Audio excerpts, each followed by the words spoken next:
Chapter number 6 exercise number 6.2।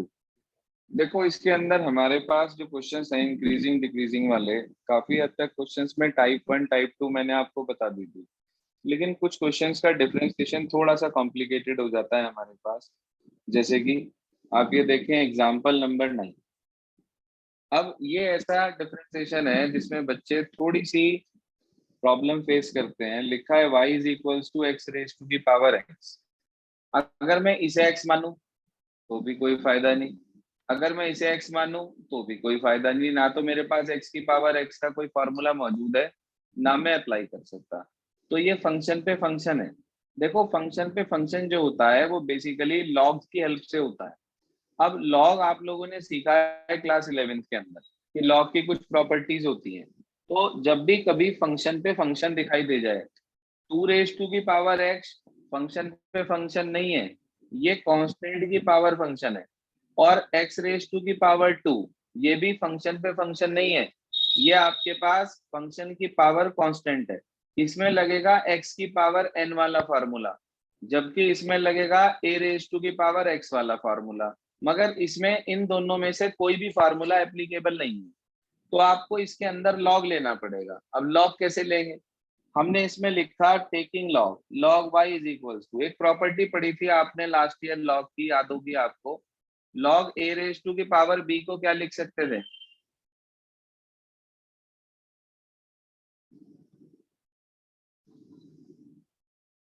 हाँ जी, log A raise to की power B को क्या लिख सकते हैं आप? सर बी लॉग है। शाबाश, बी लॉग, ये प्रॉपर्टी थी। तो उसी बिहाफ पर ये वाला एक्स बाहर आ जाएगा, तो ये हो जाएगा एक्स लॉग एक्स। ये प्रॉपर्टी है जो हमने यहाँ इस्तेमाल करी। लिखना चाहो तो लिख लेना साथ साथ। अब आप इसका डिफरेंशिएशन करेंगे चेन रूल लगाकर। बोलो भाई, लॉग वाई का क्या होगा? 1/y, और y का dy/dx, या कह लो एफ डैश एक्स, बात एक ही है, उससे कोई फर्क नहीं पड़ता।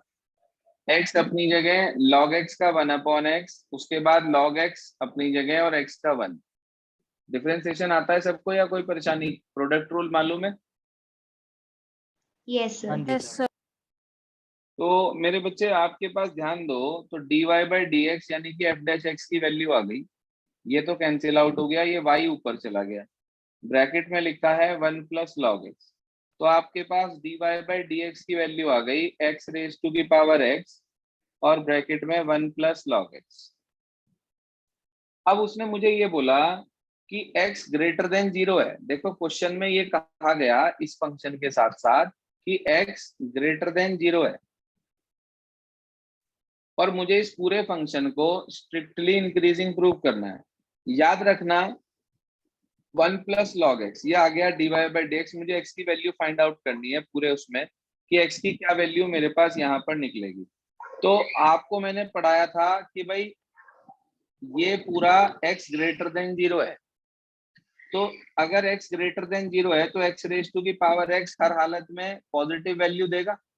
भाई यहाँ भी पॉजिटिव, यहाँ भी पॉजिटिव, तो 2 जैसे 2 की पावर 3 कर लो, 2 की पावर 5 कर लो, तो ये वैल्यू आपको हमेशा और हमेशा पॉजिटिव मिलेगी। आप कहेंगे क्योंकि x ग्रेटर देन 0 है, तो इसका मतलब x रेज टू की पावर x भी ग्रेटर देन 0 होगा। ये वाला यस पॉइंट में आ गया क्या? यस। अब ध्यान से देखिए, ये पॉजिटिव हो गया। अगर हम इसे भी किसी तरह से पॉजिटिव प्रूफ कर दें तो ऑटोमेटिकली पूरा dy/dx ग्रेटर देन 0 हो जाएगा। हाँ जी सर। Yes yes sir. तो आप सिर्फ और सिर्फ इसको चेक करना चाहते हैं। देखो log x की जो भी वैल्यू मिलती है वो हमेशा एक पॉजिटिव नंबर होती है, log कभी भी नेगेटिव नहीं देता। आपने पढ़ा हुआ है पिछले साल कि log x is always greater than 0। पढ़ रखा सर? log x की वैल्यू हमेशा किससे बड़ी होती है? 0 से बड़ी होती है। दोनों तरफ 1 ऐड कर दो, 1 plus log x greater than 1 आ गया। अच्छा, अगर ये पूरी वैल्यू 1 से बड़ी है तो इसका ये मतलब हुआ कि हर हालत में 1 प्लस लॉग एक्स 0 से तो बड़ा ही होगा। Yes sir. इस स्टेप पे हमने क्या करा था, ऐड 1, तो इससे ये मिला, ये वैल्यू 1 से बड़ी है, तो इसका मतलब पूरा 1 प्लस लॉग एक्स 0 से बड़ा होगा। अब आप ठीक है ध्यान से सर। देखो, इसे भी पॉजिटिव दिखा दिया, इसे भी पॉजिटिव दिखा दिया। आप बताओ पॉजिटिव इंटू पॉजिटिव क्या देगा, नेगेटिव दे सकता है क्या पॉजिटिव। कभी? No sir. पॉजिटिव। तो आप कहेंगे so dy by d x हमारे पास ग्रेटर देन 0 हो गया। इसका मतलब क्या हुआ, अगर आपने एफ डैश एक्स को 0 से बड़ा दिखा दिया, इट इम्प्लाइज y या कह लो x रेज टू की power x is strictly increasing. Increase. खाली इंक्रीजिंग नहीं, स्ट्रिक्टली इंक्रीजिंग। देखो बुक में अलग मेथड से कर रखा है, वहां पर वैल्यू निकाल रखी है कि x इतने से ग्रेटर होगा और उस वैल्यू को शो करके दिखा रखा है। अच्छा, इंटरवल भी मांगा क्या इसने हमारे से?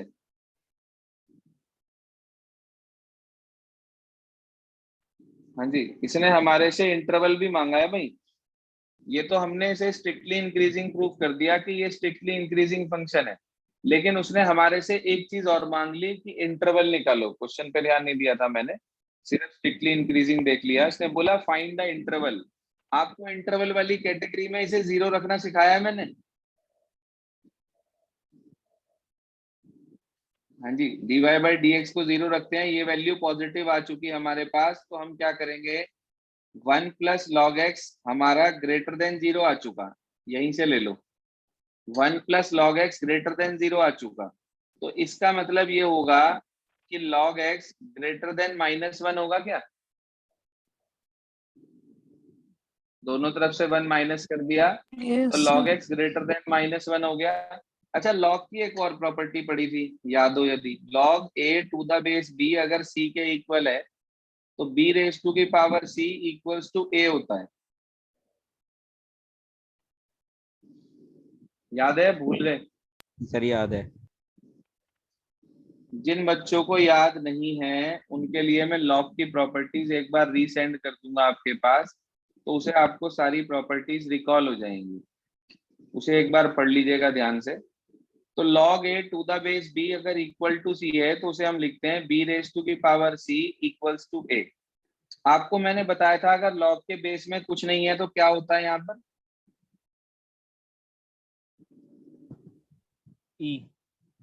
e, शाबाश, e। तो मैं अगर लिखा है log x to the base e greater than -1, तो क्या मैं इसे लिख सकता हूँ x greater than e raise to की पावर -1? यही कंसेप्ट लगाते हैं। Yes sir. तो इसका मतलब ये हुआ कि हमारा x ग्रेटर देन 1/e आ गया। जब 1 प्लस लॉग एक्स, ध्यान देना, जब 1 प्लस लॉग एक्स 0 से बड़ा होगा तो उस केस में e की वैल्यू, x की वैल्यू 1/e से ग्रेटर होगी। तो स्ट्रिक्टली इंक्रीजिंग कहां से कहां तक आएगा? 1/e से लेकर और इंफिनिटी तक। बोलो भाई, ये वाली पॉइंट क्लियर हो गया?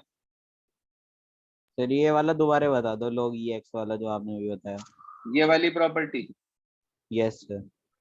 देख ध्यान से सुनो, आपके पास एक प्रॉपर्टी होती है लॉग की, log a to the base b अगर c के इक्वल है तो इस बेस की पावर ये इक्वल्स टू ये हो जाता है, यहाँ इक्वल का निशान है, ठीक है ना, यानी कि a ठीक इक्वल्स है। टू b की पावर c हो जाता है।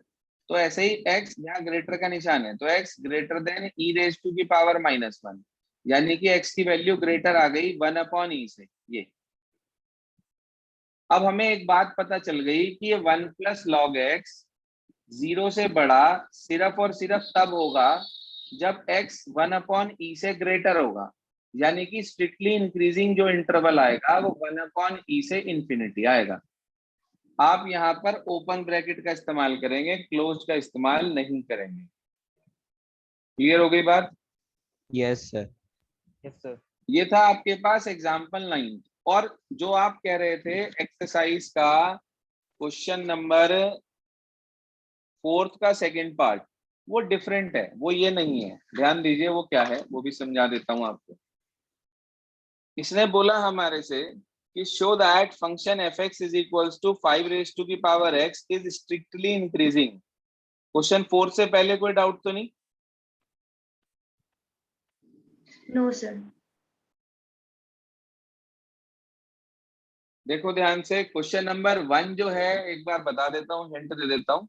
उसने बोला स्ट्रिक्टली इंक्रीजिंग होगा। आप पहले पार्ट में डिफरेंशिएशन यदि करते हो, जिन बच्चों ने अभी तक नहीं कराया उनके लिए बता रहा हूँ।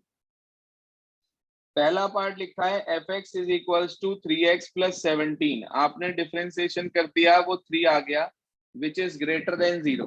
तो आप कहेंगे it implies f x is strictly increasing on R. R का मतलब होता है सेट ऑफ रियल नंबर, यानी कि minus infinity two plus infinity, कुछ भी रख लो, एफ डैश एक्स तो 3 ही आएगा ना। तो इसका मतलब माइनस इंफिनिटी से प्लस इंफिनिटी तक एफ डैश एक्स आपका 0 से बड़ा आ गया, तो ये स्ट्रिक्टली इंक्रीजिंग हो गया आर पर। क्लियर हो गया क्या ये वाला पॉइंट? हाँ सर। ऐसे ही बिल्कुल ये है, देखो इसका डिफरेंशिएशन बैठा 7। 7 हमेशा 0 से बड़ा होगा, चाहे आप x को इसके अंदर एफ डैश एक्स के अंदर कुछ भी रख लो। तो आप ये कह सकते हैं, so f x is strictly increasing on R. ये हो गए आपके पहले क्वेश्चन के दोनों पार्ट। इसके बाद क्वेश्चन नंबर 2, 3, 4 तीनों एक जैसे हैं, बस फर्क इतना है, 2 में नेगेटिव आ रहा है बीच में, तो वो माइनस माइनस मिलके प्लस हो जाएगा बीच। और थर्ड क्वेश्चन वाले में, इसमें हमारे पास जो है एक पार्ट में वहां पर प्लस है, इसलिए वो नेगेटिव हो जाएगा। तो क्वेश्चन नंबर 2 का फर्स्ट पार्ट देख लीजिए। लिखा है f x is equal to 3 minus 7x। आपने डिफरेंशिएशन करा, बताओ कितना आएगा? -7। 0 -7, तो -7 हो गया लेस देन 0। तो आप कहेंगे it implies f x is strictly decreasing on R. कुछ भी वैल्यू पे आप देखें तो ये हमेशा स्ट्रिक्टली डिक्रीजिंग मिलेगा। सारे पार्ट इसलिए समझा रहा हूँ, टॉपिक नया है, डिफरेंशिएशन आप लोगों का मजबूत नहीं है, इसलिए हर चीज साथ साथ एक्सप्लेन कर रहा हूँ। इसी का सेकंड पार्ट ले रहा हूँ एक और, उसके बाद थर्ड क्वेश्चन के दोनों पार्ट आप खुद कर सकते हैं। एफ एक्स की वैल्यू लिखी है 1 माइनस 1/x। उसने बोला प्रूव करो कि ये स्ट्रिक्टली इंक्रीजिंग होगा। कोई बात नहीं, डिफरेंशिएशन करते हैं। बोलो भाई, 1 का डिफरेंशिएशन 0। 0, और ये रहा माइनस 1/x का क्या होता है? काम नहीं चलने का बिना फॉर्मूले याद करे। कभी आपके दिमाग में ये हो कि बिना फॉर्मूलों के काम चल जाएगा? हाँ प्राची बोलो। Minus x -1 x x to the power -2। हाँ, -1/x² कह लो उसे, इंटू एक्स रेज टू की पावर -2 पर नीचे लाएंगे तो -1/x² हो जाएगा। तो माइनस माइनस प्लस हो गया, 1/x² आ गया। अब x² तो हमेशा 0 से ग्रेटर ही रहेगा भाई, 0 तो ये हो ही नहीं सकता क्योंकि अपॉन में आ गया। तो आप कहेंगे it implies it is greater than किससे? 0 से। तो अगर ये पूरी वैल्यू 0 से ग्रेटर हो गई तो इसका ये मतलब हुआ कि f x is strictly increasing. बोलिए सर, पॉइंट क्लियर हुआ इतना? Yes sir. तो ये आपके पास क्वेश्चन नंबर 1, क्वेश्चन नंबर 2। इसके बाद हम अगर आगे चलें तो क्वेश्चन नंबर 3 बिल्कुल इसी तरीके से है। कर लेंगे क्वेश्चन 3 आप लोग? Yes sir. चलिए इसके बाद आगे चलते हैं, क्वेश्चन नंबर 4 देखिए क्या कहता है। क्वेश्चन नंबर 4 में इसने हमारे से ये बोला कि show that function e raise to की power -2x is strictly decreasing. देखो पहला पार्ट ले रहा हूँ, f x is equal to e raise to की पावर -2x। डिफरेंशिएशन बताओ भाई कितना बैठेगा इसका? e की पावर -2x का e की पावर -2x, चेन रूल लगा रहे, और -2x का साथ में करेंगे। यस। कितना होगा -2x का? -2। -2। अब ध्यान से देखो, ये जो ब्रैकेट में लिखा है ना, ये तो सारा है पॉजिटिव, बाहर एक लग गया नेगेटिव, तो ये वैल्यू लेस देन 0 हो गई। हाँ सर। तो आप कहेंगे it implies f x is strictly decreasing. Simple. Second part देखिए, f x is equals to 5 raise to की पावर एक्स।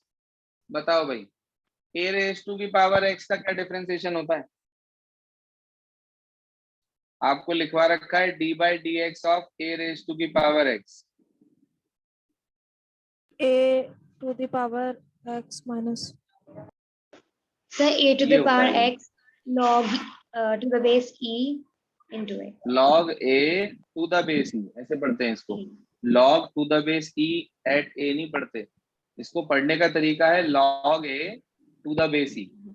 अब इसको सेम फॉर्मूला हमने अप्लाई करा यहाँ पर और डिफरेंशिएशन किया मेरे बच्चे।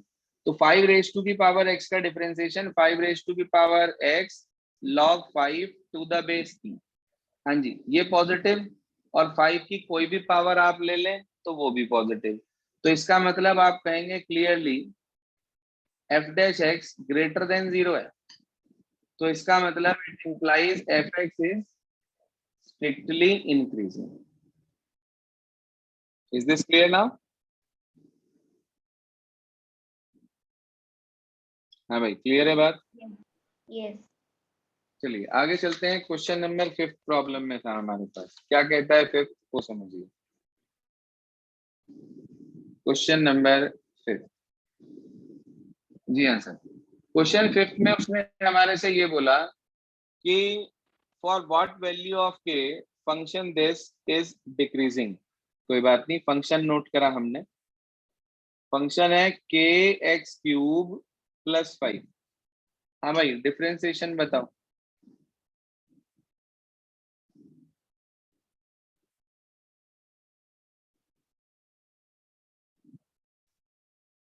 टू के एक्स 2kx की पावर 3 माइनस, ना ना, 2 तो आने का ही नहीं भाई। 3kx की पावर 2। हाँ, 3kx स्क्वायर ये होगा। अब x स्क्वायर हमेशा पॉजिटिव, 3 हमेशा पॉजिटिव। तो उसने बोला एफ एक्स की k की किस वैल्यू के लिए ये हमारा फंक्शन डिक्रीजिंग हो जाएगा। आप बताओ, फंक्शन डिक्रीजिंग कब होता है? जब एफ डैश एक्स बड़ा हो 0 से या छोटा हो 0 से? Smaller. छोटा छोटा हो, बिल्कुल ठीक बात है। तो इसका मतलब ये हुआ, हम ये कह सकते हैं कि f x is decreasing only when, सिर्फ और सिर्फ कब? जब f dash x less than 0 हो जाए, sorry less than equal to 0 हो जाए। भाई डिक्रीजिंग कहा ना, स्ट्रिक्टली डिक्रीजिंग कहता तो खाली लेस देन लेते, बताई थी बात आपको मैंने। Yes, this point is clear और नॉट? Yes sir. क्लियर तो इसका मतलब ये हुआ कि 3kx square less than equal to 0 होना चाहिए। अब मुझे पता है कि ये पॉजिटिव है और ये पॉजिटिव है, ये दोनों कभी भी नेगेटिव नहीं हो सकते। आप कहेंगे since 3 greater than 0, x square greater than equal to 0, तो इट इम्प्लाइज सिर्फ कौन नेगेटिव होगा? हाँ जी, के।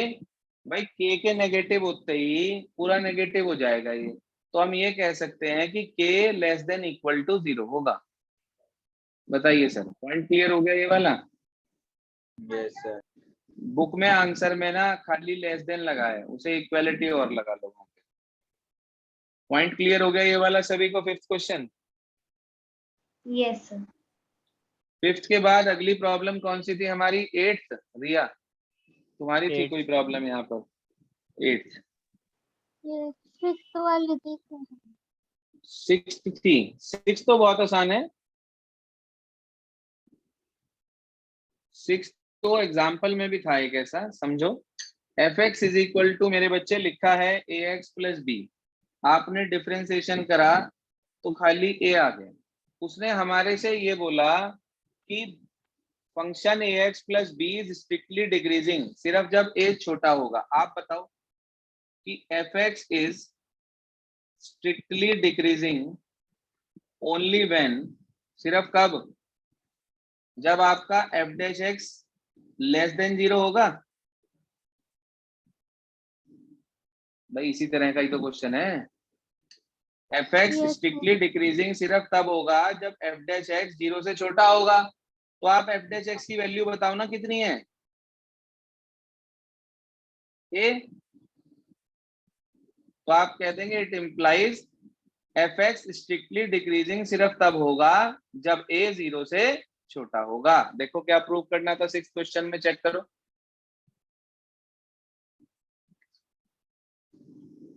आई डबल एफ का मतलब इफ एंड ओनली इफ होता है। कहीं भी अगर लिखा आ जाए इफ आई डबल एफ तो उसका मतलब होता है if and only if.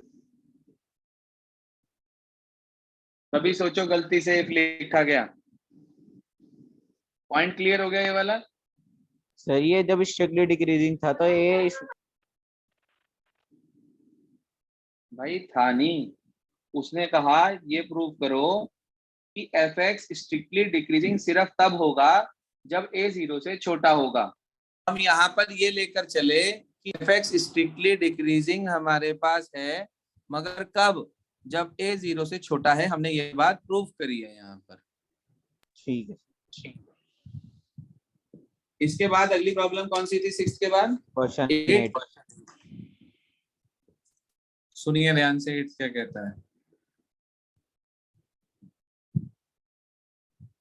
Question 8 में क्या बोला उसने हमें कि f x is equals to 4x cube minus 18x square plus 27x minus 7।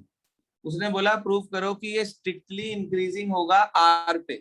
तो ये टाइप 1 का क्वेश्चन है हमारा, जो मैंने आपको टाइप 1 पढ़ाई थी कि जिसमें प्रूफ करना होता है होल स्क्वायर बना के, उस कैटेगरी का क्वेश्चन है। आपने डिफरेंशिएशन करा, 4 3 जा 12x स्क्वायर, 18 2 जा 36x और प्लस 27। देखना यहां तक ओके। कॉमन क्या है भाई? 3। क्या बचा अंदर? 4x स्क्वायर माइनस 12x और प्लस कितना? 9। हाँ जी, क्लियर? Yes sir. क्या मैं इसको लिख सकता हूं 2x का होल स्क्वायर माइनस 12x और प्लस 3 का होल स्क्वायर?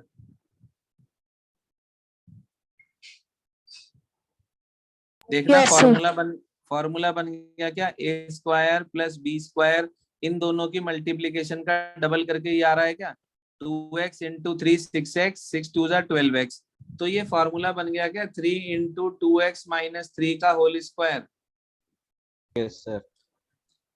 और आप मेरे बच्चे जानते हो कि ये हमारे पास होल स्क्वायर कोई भी हो वो हमेशा ग्रेटर देन 0 होता है, ग्रेटर देन इक्वल्स टू 0 होता है। इसने क्या कहा? इसने कि show that the function this is strictly increasing और ऑन। स्ट्रिक्टली तो आएगा ही नहीं भाई, हमें पता है 2x माइनस 3 का whole square greater than equal to 0 होता है, और 3 से मल्टीप्लाई कर दें तो ये value greater than equal to 0 आ गई। मतलब हमारा f dash x greater than equal to 0 आ गया, तो एफ एक्स इज इंक्रीजिंग हो जाएगा ऑन आर। ये इंक्रीजिंग प्रूव होगा भाई। देख लें, पॉइंट क्लियर हो गया? Yes sir.